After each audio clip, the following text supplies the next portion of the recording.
अस्सलाम वालेकुम जनाब, क्या हाल चाल है? खैरियत से हैं? आपका दोस्त फ़ज़ल एक दफ़ा फिर आपकी खिदमत में आपके अपने प्रोग्राम वेल्थ टॉक में हाज़िर है। आपको खुशामदीद कहता है। उम्मीद है जहाँ से भी आप ये प्रोग्राम देख रहे या सुन रहे हैं खैरियत व आफ़ियत से होंगे। हर दफ़ा एक नया टॉपिक लाने की कोशिश। आज का जो टॉपिक है वो एक दो क्वेश्चंस मुझे बार बार मिल रहे हैं उस पे है, और बेसिक क्वेश्चन यही है कि इन्वेस्टिंग जो है कैसे की जाए, उसमें किन चीज़ों का ख्याल रखना चाहिए, क्या उसका कोई मैजिक फार्मूला है जिसकी बेस पे इन्वेस्टिंग की जाए और उसका अच्छा रिटर्न मिले।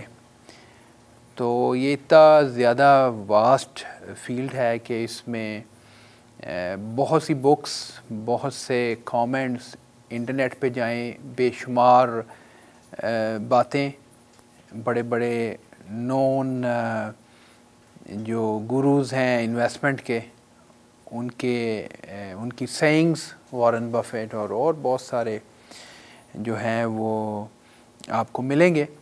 तो जो एक मेरी अंडरस्टैंडिंग है, और specially being in this field, और ख़ास तौर पे ज़िम्मेदारी भी है अपने क्लाइंट्स की जो मेरे साथ इन्वेस्ट करते हैं कि उनके फ़ंड्स उनके लिए काम करें, because it's a serious, very serious topic for me, specially being in this business. और ये मेरी रोज़ी रोटी का भी ज़रिया है, और ये मेरी ज़िम्मेदारी है मेरे क्लाइंट्स की, मेरे ऊपर एक एतमाद है उनकी, एक उसको पूरा करने की कोशिश।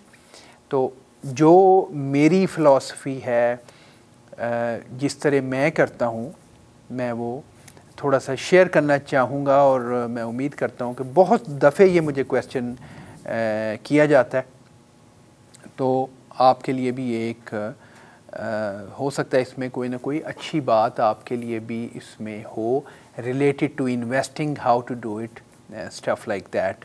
ऑब्वियसली हाई लेवल पे रखेंगे, टाइम भी थोड़ा है, और एंड में एक छोटी सी बात हार्ट टू हार्ट कॉन्वर्सेशन पे ख़त्म करेंगे। तो शुरू करते हैं। हाउ टू इन्वेस्ट, अगर मैं इसको टॉपिक दूं, हाउ टू इन्वेस्ट पे, तो देयर आर सेवरल वेज़, लेकिन मेरा बिलीफ हर चीज़ के बारे में ये है कि कुछ भी करने से पहले नंबर वन जो चीज़ है वो आपकी अपनी प्रेपरेशन है।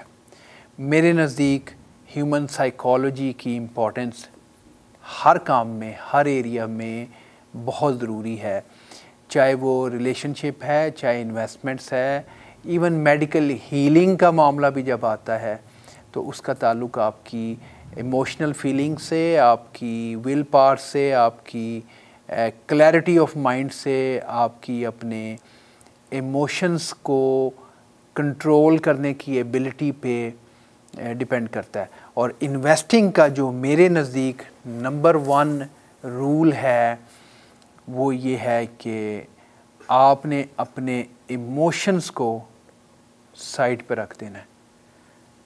जितने कम आपके इमोशंस इन्वॉल्व हैं आपकी इन्वेस्टिंग में, आपके रिज़ल्ट्स उतने अच्छे हैं, आपके डिसीजंस बेहतर हैं, क्योंकि आप डिसीजंस इमोशन पे नहीं करेंगे, फैक्ट्स पे करेंगे। तो नंबर वन रूल जो मैं आपको शेयर करना चाहूँगा, दैट इज़ इमोशन। इमोशंस कैसे काम करते हैं उसकी एक आध मिसाल सोच लेते हैं। इमोशंस ये हैं कि आपने इंटरनेट पे बैठे, दोस्तों में बैठे, मिसाल के तौर पे पता चला जी वो बिटकॉइन वो तो कहाँ का कहाँ जा रहा है, अंधाधुन आप उसमें लोगों को देखा देखी, इमोशनल एक उसकी बेस पे आपने उसमें पैसा डाला। मार्केट ऊपर नीचे होती है, अगर मार्केट ऊपर नीचे नहीं होगी तो ये सिस्टम वैसे ही नहीं चलेगा, ये ज़रूरी है। और लेकिन अब जैसे ही आपने इमोशन बेस्ड डिसीजन किया, आप मार्केट में एंटर हो गए, कल को एक नई खबर आई, आप देख रहे हैं लोग सेल कर रहे हैं, आपको फिर एक इमोशनली आपकी एंग्जाइटी लेवल ऊपर चला गया, आप परेशान हो गए और आपने अब निकालने की कोशिश की। क्योंकि मैंने ये देखा है कि जो बड़े इमोशनल बायर्स होते हैं वो इमोशनली सेलर भी बन जाते हैं। बिकॉज़ मार्केट डाउन होना शुरू हुई, घबराहट है, अब फटाफट निकलने का ये सोच के इमोशंस हैं कि मैं अपनी रकम को बचा लूँ, मैं अपने प्रॉफिट को बचा लूँ, वगैरह वगैरह। प्रॉफिट उस सूरत में कि आपने 10 लगाए थे, 25 पे गए हैं, वापसी शुरू हुई है तो आपको अब फिक्र है तो आप निकाल रहे हैं। सम टाइम वो ठीक भी होता है, लेकिन स्टे इन द मार्केट। और मैंने अभी शुरू में वॉरेन बफेट की बात की, तो वो अक्सर एक बड़ा उसकी मशहूर सेइंग है कि I get greedy when people get scared and when people get greedy I get scared। जब हर कोई एक चीज़ में इन्वेस्ट करता जा रहा है तो आप सोचें कि क्या मुझे करना चाहिए। यही वो इमोशनल चेक है, इमोशनल चेक आपका होना बहुत ज़रूरी है कि जब लोग ग्रीडी होके इन्वेस्ट कर रहे हैं, धड़ाधड़ इन्वेस्ट किए जा रहे हैं, तो क्या उस वक्त इन्वेस्ट करना ठीक है? जिस वक्त लोग फटाफट बेची जा रहे हैं, क्या उस वक्त सेल करना ठीक है? वही बात है कि व्हेन लोग पीपल आर स्केर्ड, मार्केट नीचे जा रही है, लोग डर रहे हैं, क्या आपको मार्केट में रहना चाहिए? क्या उस वक्त इन्वेस्ट करना चाहिए? ये सारी इमोशन बेस्ड है। तो पहला सबसे अहम बात मैं इस लिमिटेड टाइम में जो बताना चाहूँगा वो ये है कि इन योर इन्वेस्टिंग इमोशंस का कोई ताल्लुक़ नहीं है। इमोशंस रखिए अपने बीवी बच्चों के लिए, माँ बाप बहन भाइयों दोस्तों के लिए, और जब आपको प्रॉफिट आ जाए तो उसमें से अपने इमोशंस की बेस पे अच्छे कामों पे पैसा लगाइए। That is all good. जिस वक्त इन्वेस्टिंग कर रहे हैं इमोशंस को बाहर निकालते हैं। इमोशन ऐसे ही हैं, आपको पता है, एक डिफरेंट एग्जांपल अगर दूं, डॉक्टर हजरात, सर्जन्स जब सर्जरी करते हैं वो अपने किसी फर्स्ट रिलेटिव, मान लीजिए बच्चे की, माँ बाप की सर्जरी नहीं करना चाहते बिकॉज इमोशंस में उनके हाथ कांप सकते हैं। जब उन्होंने कट देना है तो उनको इमोशंस बाहर निकालने हैं। इसी तरह इन्वेस्टिंग है, जब आपने इन्वेस्टिंग करनी है तो आपका जहन बड़ा क्लियर होना चाहिए। इमोशंस का कोई ताल्लुक़ नहीं है आपकी इन्वेस्टिंग में। That is the number one important feature. अगर आप यही एक बात समझ लेंगे ना तो मैं समझूंगा कि I have delivered a very important information. आपको पता है, लेकिन ये रिमाइंडर शायद इसलिए मेरा अगर सुन रहे होंगे तो since it is my bread and butter, I focus, I invest और I am accountable to my clients, तो इमोशंस तो आप बाहर निकाल दीजिए। That is number one. दूसरी अहम चीज़, once the emotions are out, is अपना गोल सेट करें। अभी मैं थोड़ी देर पहले टेलीफोन पे एक पोटेंशियल क्लाइंट हैं, वो इन्वेस्ट करना चाह रहे हैं, उनसे मैं बात कर रहा था तो कॉन्वर्सेशन शुरू हुई कि जी मैं इतनी अमाउंट इन्वेस्ट करना चाह रहा हूँ, तो जी क्या हो सकता है। तो मैंने उन्हें कहा कि अभी अमाउंट को आप छोड़िए, आप ये बताएं आप करना क्या चाहते हैं, आपका ऑब्जेक्टिव क्या है। ऑब्जेक्टिव सेट कीजिए।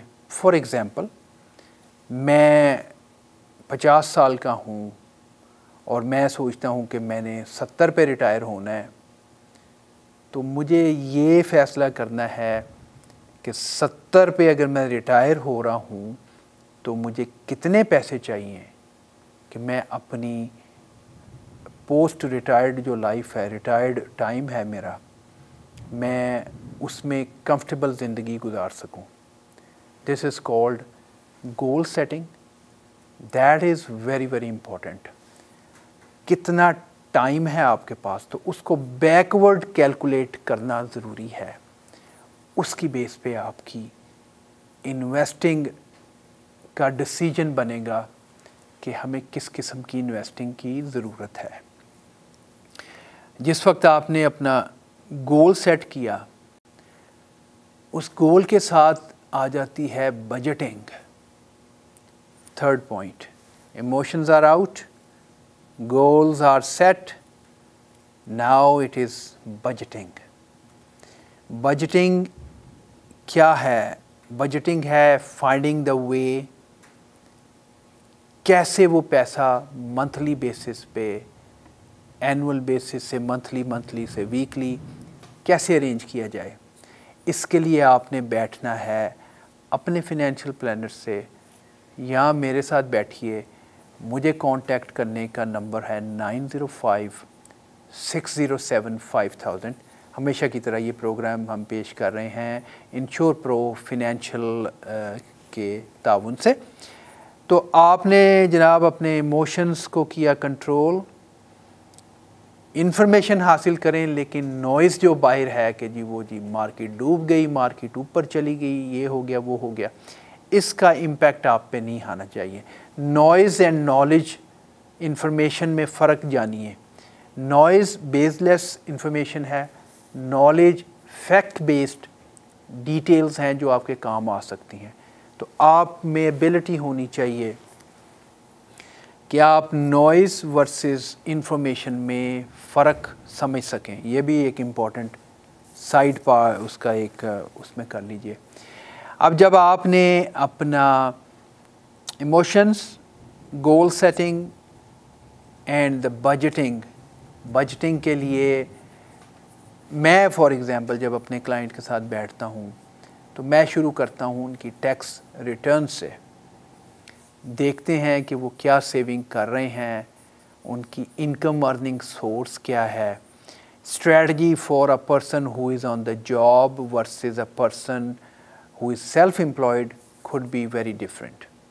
वन वे और द अदर हमें स्ट्रेटजी बनानी है। एक ही जो है सबके लिए मेथड नहीं चल सकता, आपको कस्टमाइज़ करना है बंदे की नीड के मुताबिक।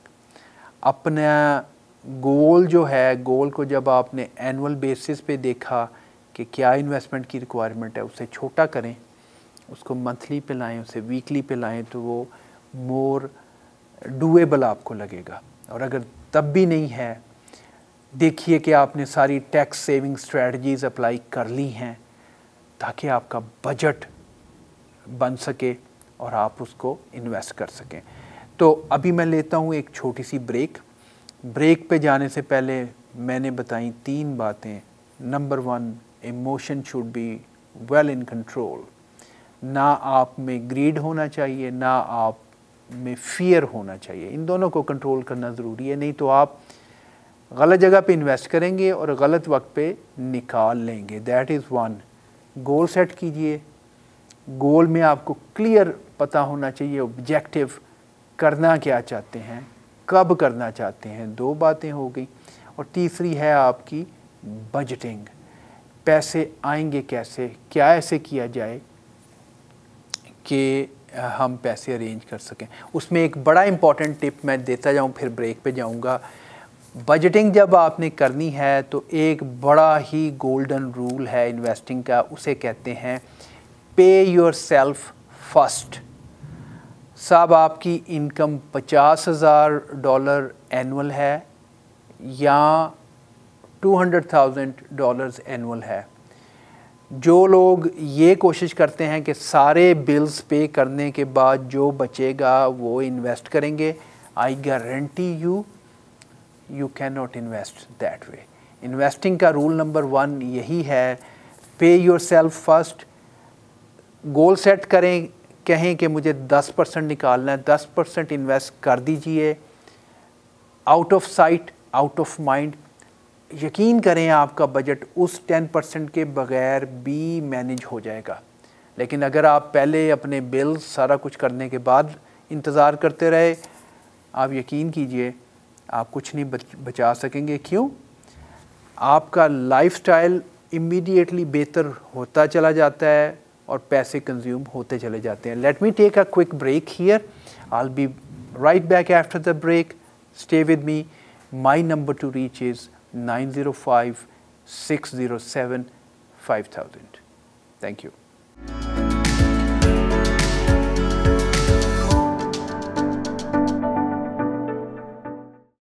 Welcome back.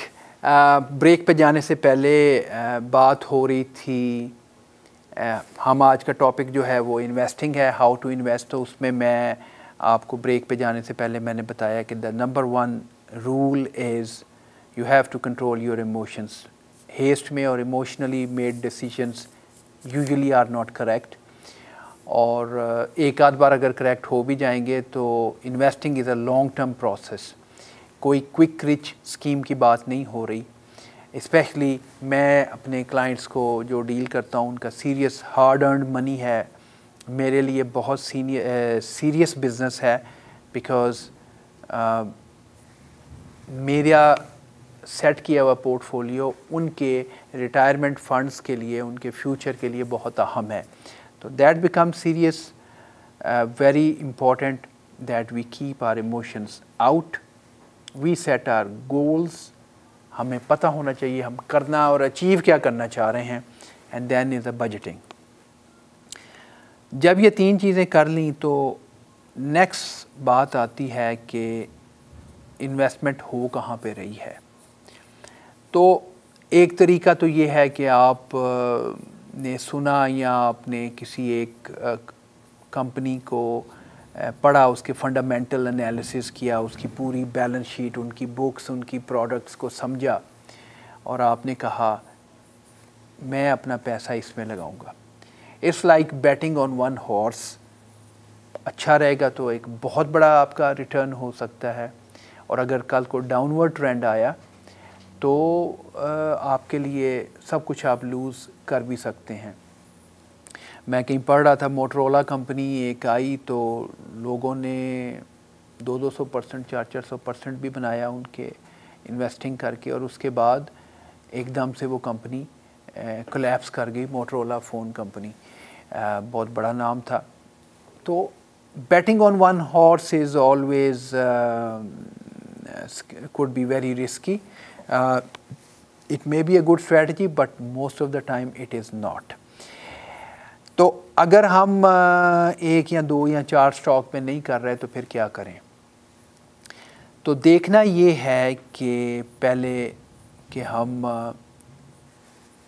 Different profiles then companies आपको ऑफ़र करती हैं, जिसमें डिफरेंट फंड्स के पूल बने हुए हैं, ग्रुप बने हुए हैं, और उनको डिवाइड किया गया है लो, moderate and high risk.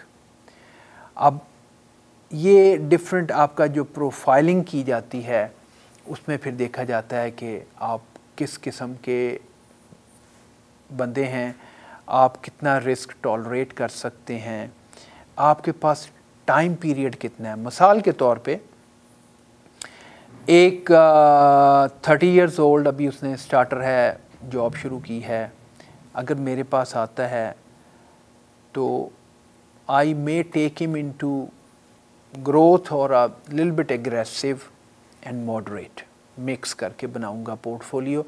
Reason उसका ये है, अभी उसके बाद पास एक बहुत अच्छा और लंबा टाइम अवेलेबल है।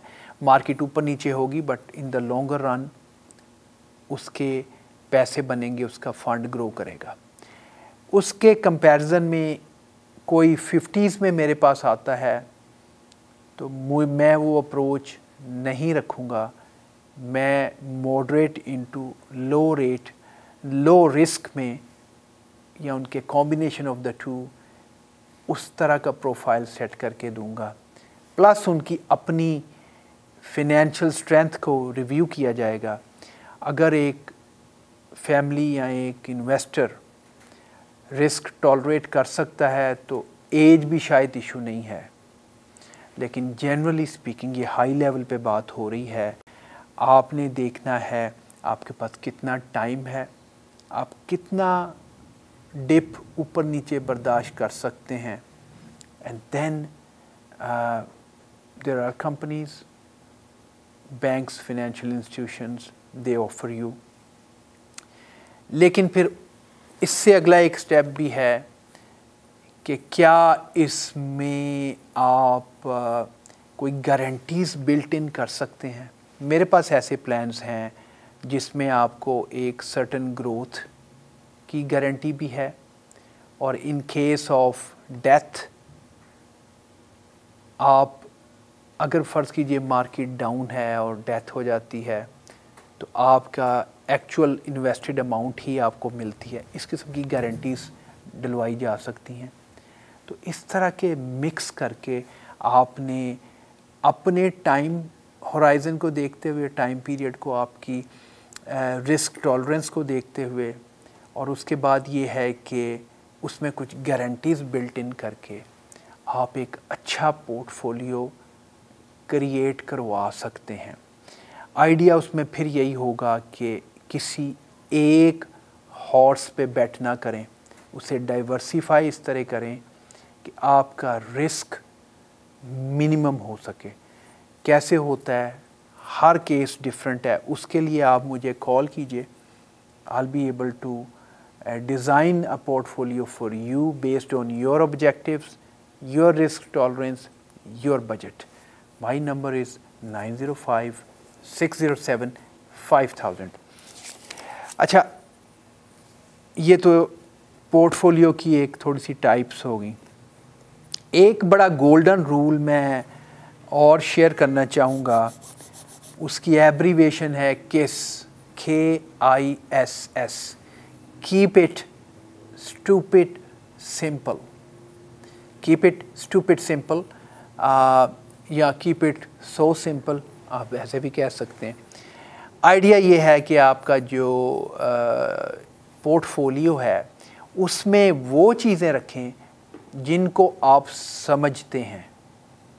एग्ज़ाम्पल उसकी मैं आपको ऐसे दूंगा कि फॉर एग्ज़ाम्पल मैं जो पोर्टफोलियो सेट कर रहा हूँ काफ़ी अरसे से, और वो बहुत अच्छा रिटर्न दे रहा है, उसमें मेन आइडिया क्या है?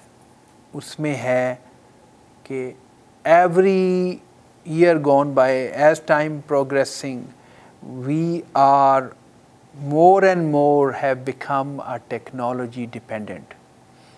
ज़्यादा से ज़्यादा हम टेक्नोलॉजी में डिपेंड करते जा रहे हैं, तो हमें टेक्नोलॉजी में इन्वेस्ट करना है। इसके बाद आप ये देख लें, आजकल पेंडेमिक चल रहा है, कोविड, कभी NH फ्लू, कभी कुछ और, कभी कुछ और। अगर आप गूगल करें तो आपको पता चलेगा कि हर चौथे पाँचवें साल कुछ ना कुछ, किसी ना किसी किस्म का पेंडेमिक आ ही रहा है। What does that mean? मकसद ये कि हम फार्मास्यूटिकल के डिपेंडेंट हैं, हमें उसमें उसकी नीड है, उसमें हमें इन्वेस्ट करना है। तो टेक्नोलॉजी हो गई, फार्मास्यूटिकल हो गई, देन द कंज्यूमर गुड्स, जिसमें ऐसी कंपनीज़ हैं जो कि आपको बेसिक नेसेसिटीज़ प्रोवाइड करती हैं, दैट इज़ अनदर एरिया जिसमें आप करते हैं। जब ये सारी चीज़ों को इंफ्रास्ट्रक्चर है, जब आप इन सारी चीज़ों को के बारे में सोचेंगे तो आपको ऑलरेडी ये लगेगा कि आप एप्पल भी यूज़ कर रहे हैं, आप फेसबुक के बग़ैर भी काम नहीं चल रहा, इसके बाद सब ने वैक्सीन करवाई है। ये सारी चीज़ें जो हैं इसकी मुतवातर ज़रूरत पेश आ रही है, तो इनमें हमने इन्वेस्ट करना है, हमने सिंपल रखना है। जिस इंडस्ट्री की आपको समझ नहीं है, स्टे अवे फ्रॉम इट। वो कॉन्सेप्ट, वो प्रोडक्ट जिसको आप समझते हैं, आप उसको बेहतर गेस्टिमेट, एक प्रोजेक्शन आप बेहतर कर सकते हैं कि इसका ट्रेंड बढ़ेगा, इसका ट्रेंड कम होगा, अकॉर्डिंगली आप उसको इन्वेस्ट करेंगे। अब इसी तरह जब मैं फ़ंड्स पिक करता हूँ तो उसमें ऐसे फ़ंड्स भी हैं जो 30% और मोर दे रहे हैं, लेकिन मैं आपको बताऊँ, आपको इतने लंबे चौड़ी रिटर्न की ज़रूरत नहीं होती। अगर आपका पोर्टफोलियो 7% एनुअली रेगुलर बेसिस पे आपको देता रहे तो 10वें साल आपकी इन्वेस्टमेंट डबल हो जाया करती है। मेरा लास्ट ईयर 15.69 ऑलमोस्ट 16% था। तो अगर 15% का रिटर्न आपको मिले तो इसका मतलब है चौथे पाँचवें साल आपके पैसे डबल होते हैं। और अगर ये बार बार साइकिल चलता जाए तो यकीन कीजिए इन 20 ईयर्स और सो आप कहाँ के कहाँ निकल जाते हैं। इन सारी डिटेल के लिए कांटेक्ट कीजिएगा। My number is 9056075000। तो very quickly, emotion, control your emotions, set your goals, budgeting is very important, keep it simple, KISS, keep it super simple or keep it stupid simple, whichever way you wanna say it, और उसमें invest कीजिए जिसको आप समझ सकते हो कि ये है क्या, ये प्रोडक्ट एक्चुअली है क्या। तो इन सारी चीज़ों से जब आप करते हैं तो फिर आपका एक अच्छा पोर्टफोलियो बनाया जा सकता है। There is no quick rich scheme, that's a gambling. अगर आपकी किस्मत अच्छी है तो बन जाएगा, नहीं तो आपको एक टाइम चाहिए। मज़ीद मालूमात के लिए कांटेक्ट कीजिएगा। My number is 9056075000। तो यहाँ तक थी एक कारोबारी बात। शुरू में बात हुई इमोशंस की और ग्रोथ की और ये सारी, तो हार्ट टू हार्ट कॉन्वर्सेशन में एक वेरी ओल्ड सेइंग है, मुझे बड़ी पसंद है, मैं अक्सर कोट किया करता हूँ, वो आपसे चलते चलते शेयर करूँगा कि वो कहा जाता है कि your attitude not the aptitude which determines your altitude. ये आपका एटीट्यूड है कि आप कैसे सोचते हैं। इट्स नॉट द एप्टीट्यूड कि मैं इस फील्ड में मेरा जी बड़ा इंटरेस्ट है। अपना एटीट्यूड विनर का रखिए, ऑप्टिमिस्टिक रहिए, ऊपर वाले से पुरुमीद रहिए, आपका अल्टीट्यूड, आपका लेवल ऊपर जाएगा। हमारी दुआ है कि आप दिन रात तरक्की करें। उसमें इंश्योर प्रो फाइनेंशियल सर्विसेज आपके हरदम साथ। कोई भी इन्वेस्टिंग के हवाले से, इंश्योरेंसेस के हवाले से कोई भी क्वेश्चन हो, feel free to give me a call. 9056075000 is my number. चलते चलते आपके लिए दुआ और आपसे दरख्वास्त के हमें अपनी दुआओं में याद रखिए, अपना ख्याल रखिए, अपने प्यारों का ख्याल रखिए। टिल नेक्स्ट प्रोग्राम, अल्लाह हाफ़िज़।